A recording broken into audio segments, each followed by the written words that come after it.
Bon les gars, aujourd'hui, jour assez spécial, on vous emmène avec nous parce que je vais donner ma première conférence en personne sur la musculation, sobrement intitulée Progresser en musculation. On va parler d'un petit peu tout, c'est très intéressant, j'ai préparé une bonne petite présentation. C'est du coup dans une école d'ingénieurs à Villejuif, donc à Paris. Je sais pas combien il y aura de personnes. Tes estimations à la baisse? 150 150, non on dit 1 million. 1 million. Donc environ 1 million, si ce n'est le milliard symbolique. J'ai très hâte, ça va être très cool, c'est la première fois que je me livre à cet exercice-là. Pourtant, c'est pas la première fois que je monte sur scène, mais cette fois-ci, ce sera un peu plus habillé. Et avec un peu plus de texte. Donc, là, on préparait un petit peu avant de partir les affaires. Cet événement-là est donc un petit peu sponsorisé par Raptor Nutrition aussi. Damien, qui m'avait gentiment proposé, du coup, qui gère un petit peu aussi la sauce, m'a gentiment proposé du coup de faire cette intervention-là. Bonjour à lui, on le reverra tout à l'heure. Et surtout, il m'a dit, bah tiens, je sais que t'es sponsorisé par Raptor Nutrition, aka la meilleure marque du game, la plus française, la meilleure marque, tout simplement, les meilleurs produits. Donc, pourquoi pas en ramener quelques-uns. J'ai envoyé un message à l'équipe, et donc on se retrouve avec des produits Raptor Nutrition en plus qu'on va faire goûter aux gens. Alors on en a 3 principaux. Celui qu'ils vont vraiment adorer, c'est évidemment le work. On va leur donner avant la conférence, comme ça ils seront bien concentrés. Et une fois la conférence terminée, on va leur faire goûter, pour se détendre un petit peu, les barres Crousty Noisette. Celles-ci, c'est les meilleures barres, les gars, de Raptor Nutrition. Vous avez déjà goûté des barres protéinées?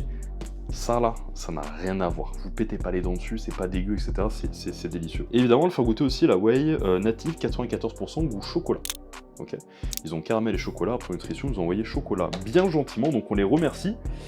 Et on va filer, on va amener tout ce qu'il faut, et puis voilà, j'ai ma présentation prête, j'ai super hâte les gars, ça va être grave cool. On va vous montrer quelques moments, on va évidemment tout filmer, comme ça on l'aura en stock, on vous le republiera peut-être à côté ou quoi, mais déjà vous avez tout le trajet et quelques extraits. Et puis voilà, j'ai hâte. Est-ce que t'es stressé toi? Moins que toi, je pense. Je suis jamais stressé moi.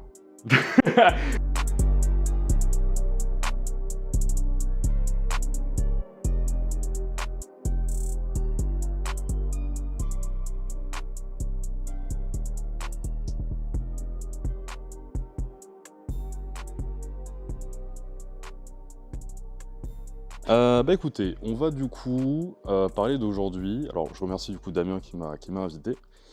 De la musculation de manière générale, et on va parler donc de l'entraînement, la nutrition, de l'évolution sur long terme, parce que c'est important d'avoir un programme, mais c'est encore plus important d'avoir un programme qui sur long terme évolue bien, parce que la base du programme c'est une chose, mais derrière son évolution c'est quand même le plus important, c'est les 99% du temps restant. Donc, on va rapidement faire une petite intro. Du coup, donc moi c'est Amoripat, alias César sur les réseaux sociaux, c'est mon 3e de prénom, je trouve qu'on s'en souvient plus facilement. Vous pouvez m'appeler César, Amaury, ce que vous voulez. Bon, attention quand même. Mais, donc ça c'est stylé, hein. J'ai acheté il y a une semaine le check bleu, vous en pensez quoi? Comme ça je suis en haut du fil Instagram, puis ça fait joli aussi. Donc, je m'appelle Amoripat, je suis, même si j'ai arrêté le bodybuilding, bodybuilder pro en IFBB, donc la fédé qui mène à Olympia.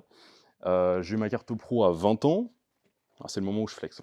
J'ai eu ma carte pro à 20 ans, donc le plus jeune de l'histoire, et aujourd'hui je me consacre davantage au coaching en ligne. J'ai arrêté ma carrière d'athlète il n'y a pas longtemps, et dorénavant du coup je coach un petit peu tout le monde, à la fois les compétiteurs, mais surtout, vous le voyez, c'est noté, les 25-50 ans, à perdre du poids, etc. Donc des clients un peu plus dans des objectifs traditionnels de musculation.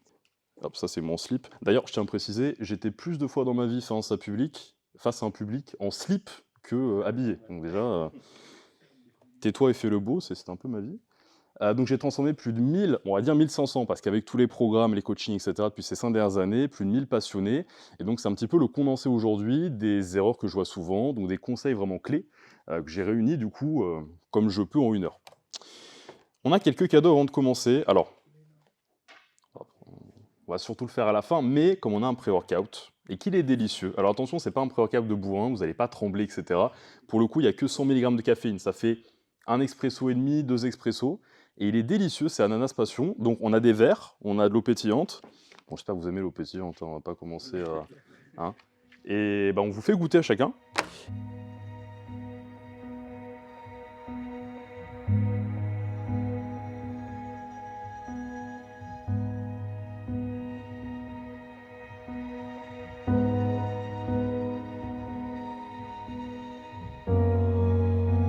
Vous trouvez ça bon le work? Oh, c'est excellent, c'est excellent, c'est excellent. Excellent. Je les ai même pas payés, Excellent. tu vois. J'en veux. Pour vous, c'est quoi les 5 axes d'analyse d'un exercice? Parce que c'est intéressant de comprendre déjà comment on construit du muscle, donc avec les différents stimuli, comment on choisit son entraînement, en ayant les idées claires, avec juste quelques étapes. Maintenant, quand on va aller dans la séance, comment on choisit ses exos? Vas-y. Déjà, la stabilité qu'on a dans l'exercice. Ouais, ok. Alors je m'attends à des trucs un peu plus concrets, mais ça en fait partie, ouais, absolument. J'aurais dit, alors j'ai pas le terme en français, mais c'est le range of motion.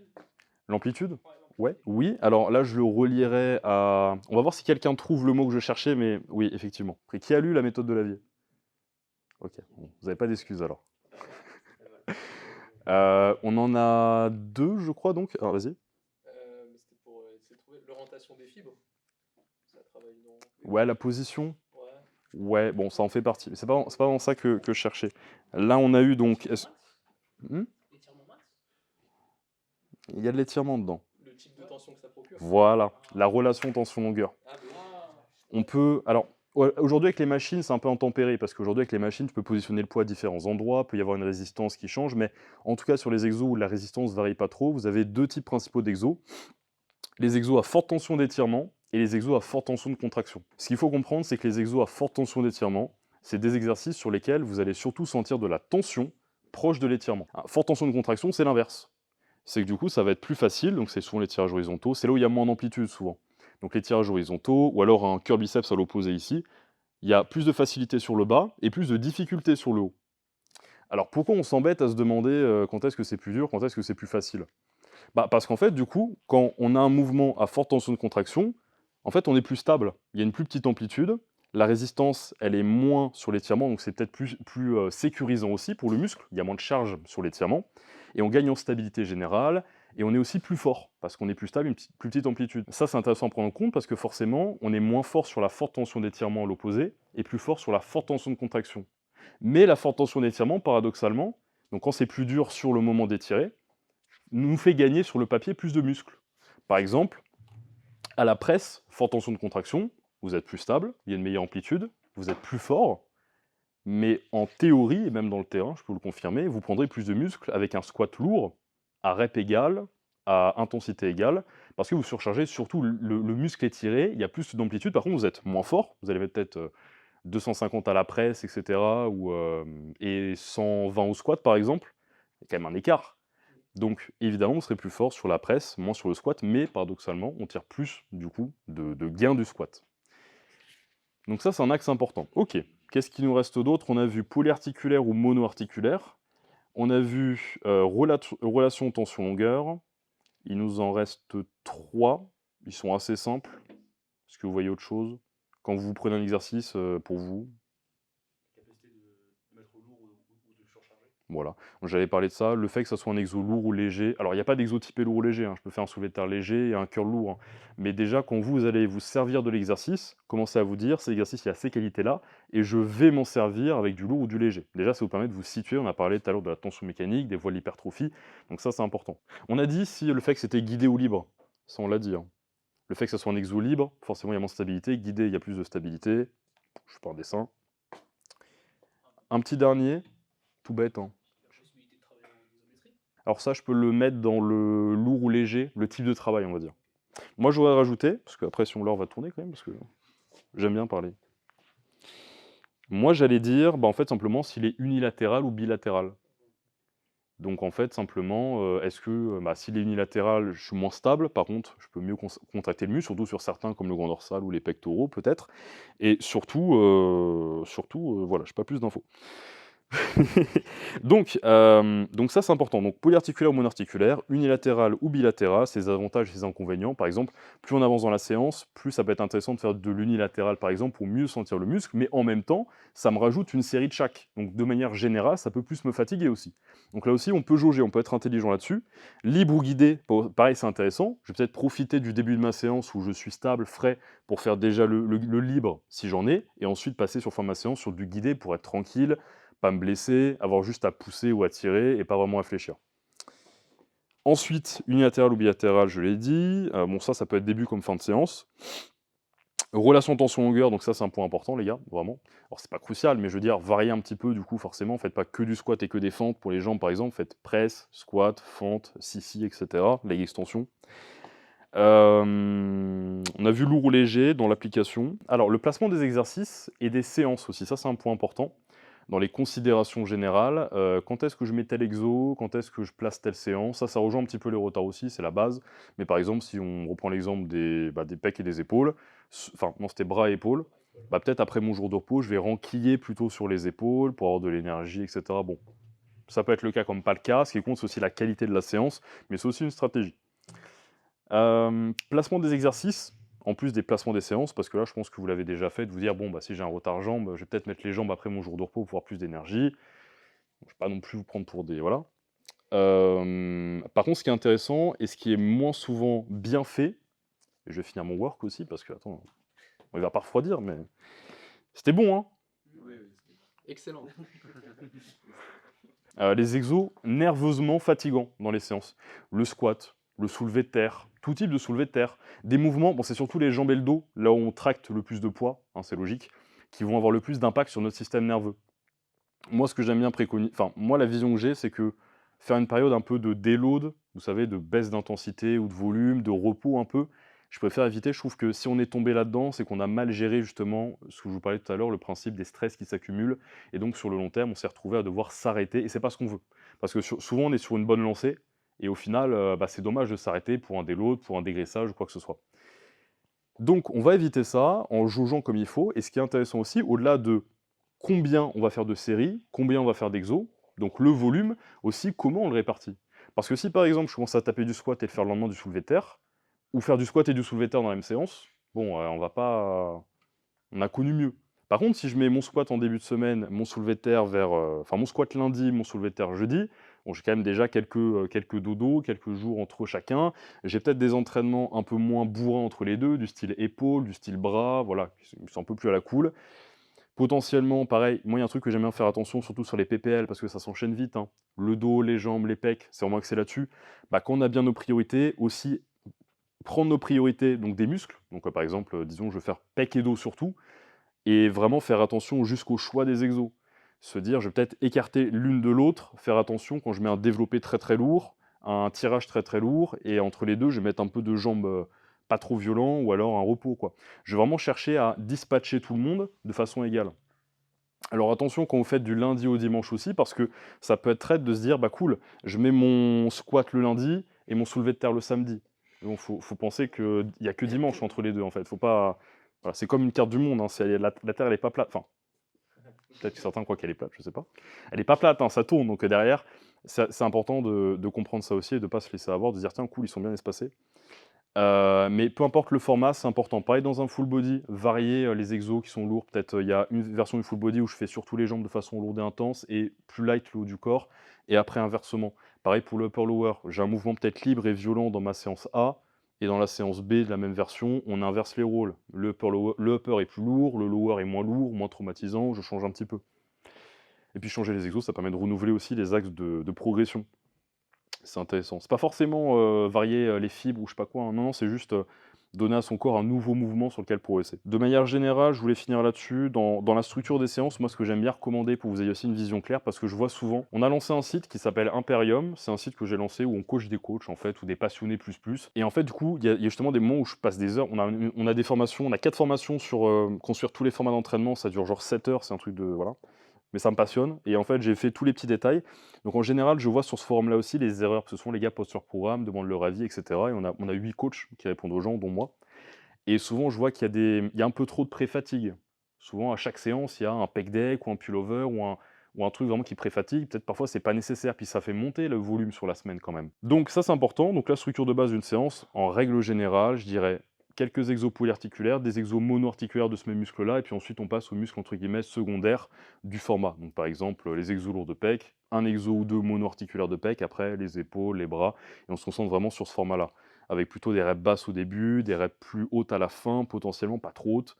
On reste un travail lourd, mais plutôt monoarticulaire, guidé, sécurisant, on va se rapprocher de plus en plus vers la forte tension de contraction éventuellement.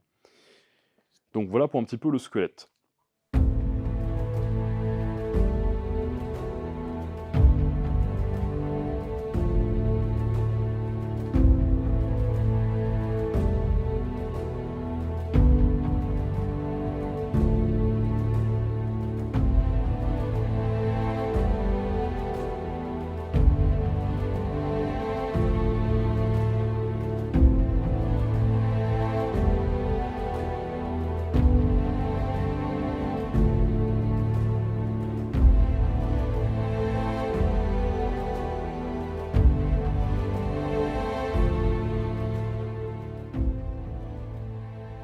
Bon les gars, la conférence est terminée. C'était une super expérience, vous avez vu les images, c'était grave top. Je suis très content, je sais pas trop à quoi m'attendre, c'est jamais un exercice auquel j'avais pu m'adonner auparavant, en personne, comme ça on a déjà fait des webinaires en ligne sur Imperium, mais c'est jamais, comment dire, face à un public, c'est jamais dans la même pièce, c'est toujours un petit peu plus différent, et j'ai réussi à présenter quelque chose de, je pense, assez structuré, assez complet, à leur niveau et adapté à leur niveau, et surtout d'assez interactif, où justement je renvoyais un petit peu la balle, etc. J'ai pas fait un truc unilatéral pendant 1 heure, c'était assez intéressant, donc je suis très content, à la fois de ma performance et d'une manière générale de ce que j'ai pu apporter, donc très cool.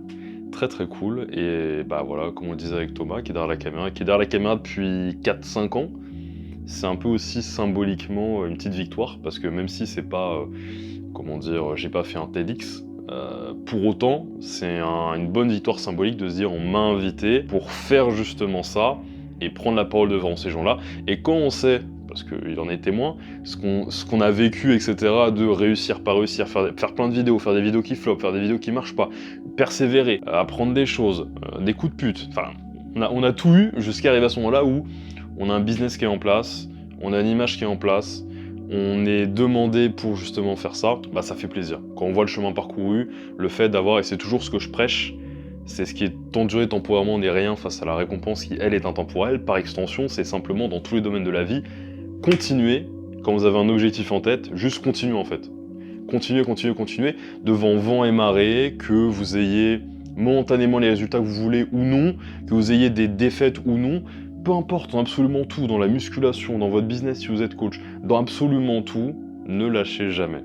Devant vent et marée, ne lâchez jamais. Donc ça, c'est vraiment une énorme leçon que je vous donnais aujourd'hui en plus. C'est que ça là, c'est, même si c'est à son échelle, mais j'en suis quand même très fier parce que symboliquement, ça a de quoi l'être, c'est quand même une énorme victoire. Au vu de ce qu'on a vécu, fait avant et par tout ce dont on est passé, c'est quand même une bonne victoire symbolique. Donc les gars, vraiment, cette vidéo-là, j'en suis très content. C'est pour ça que je voulais absolument vous le vlogger, vous le documenter. Au-delà du fait que c'est très cool et que ça vous apporte aussi de la valeur, bah, au-delà de ça, c'est quand même une bonne petite pierre angulaire parmi tant d'autres dans le temps de réussite, un bon marqueur de réussite, et j'en suis content, c'est un beau pas en avant. Comme d'habitude, je vous le rappelle, on a 500 places limitées sur l'Imperium, le lien est le premier lien dans la bio.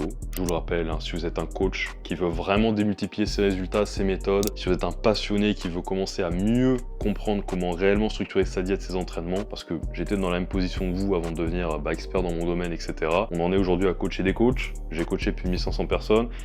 Au bout d'un moment, les gars, j'ai un peu tout vu et je me rends compte justement d'où est l'important et le moins important. Et je sais que sur les réseaux sociaux, très rapidement, on se perd à qui dit vrai, qui dit pas vrai. Vite, en fait, se perdre dans justement les informations et la multitude d'informations. J'ai envie de vous donner de la clarté parce que trop d'influenceurs, en fait, font des vidéos pour que vous reveniez à chaque fois, simplement pour avoir des vues et pas pour vous donner réellement des conseils concrets que vous avanciez. Moi, c'est pas comme ça. J'ai créé l'Imperium pour ça. Les coachs deviendront meilleurs, les passionnés auront des meilleurs résultats, plus de ventre, plus de masse musculaire, des physiques plus dessinés, plus massifs, votre objectif, l'atteindre concrètement. Ok, donc les gars, je vous rappelle, 500 places limitées, premier lien dans la bio, prends ton ticket personnalisé, on a 8 coachs, 6 formations offertes, plus de 100 vidéos et tout un contenu depuis 1 an qui s'accumule chaque semaine. Les gars, premier lien dans la bio, allez checker ça, c'était un plaisir aujourd'hui de vous vlogger ça.